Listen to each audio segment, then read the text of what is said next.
Welcome to Batch Check-In with Incident IQ. In this video, we're going to walk you through the steps of completing a batch check-in quickly and effectively. Plus, we'll sprinkle in a few helpful hints to make the process even smoother. So let's dive in and get started on making your check-in experience a breeze. Ready? Let's go. Click Batch Check-In. Next, go ahead and select your location from the drop-down menu. Then, click on the Unassign when checking in option when you see the toggle. This will help ensure that all devices checked in are unlinked from the student. You're doing great. Let's keep going. Are you collecting your devices and storing them in boxes or crates? If so, enabling storage tracking will be a huge help. This feature allows you to keep tabs on where each device is located, making it easier to find them when you need to. It's a smart way to stay organized and efficient. Let's make sure you enable that feature before moving on. Now, enter the box or crate number, followed by the total number of devices that will be stored in it. Just a quick tip. We recommend packing about 10 devices per crate for optimal organization. This way, you'll keep everything neat and easy to manage. Remember, your collection spot doesn't have to be a crate or a box. It can be a shelf, a cart, or whatever works best for your space.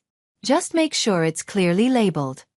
As you can see, this is my first storage box, and it's ready to hold 3 devices. Next, click into the Device Asset Tag box and start scanning.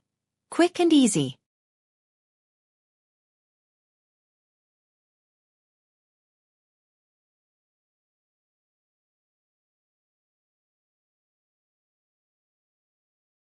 What happens if you scan more devices than you've listed for your storage box? No worries. A box will pop up and let you know right away. If you're ready to fill another box, just click OK. And keep going. You're doing great. You're done checking in. Now what? You've successfully checked in all your devices for this round. Congratulations. Now, let's take a moment to review what you can see from the check-in history screen in Batch Check-In. Here, you'll find a detailed log of all your previous check-ins, including important information like 1. Asset information. The serial number of the device and model name. 2. Storage details. You are provided with the storage unit number and the slot number. 3. Action items. You can create a ticket or add a fine. Group all the Chromebooks with similar work orders into a crate. Then complete the batch check-in. Now you're ready to finish up the work order, add any fines, and have the crate prepped and ready for the Tex or Jackrabbit to pick up. Thanks for joining us today.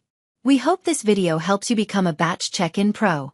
If you have any questions or need further assistance, feel free to reach out. Happy checking in!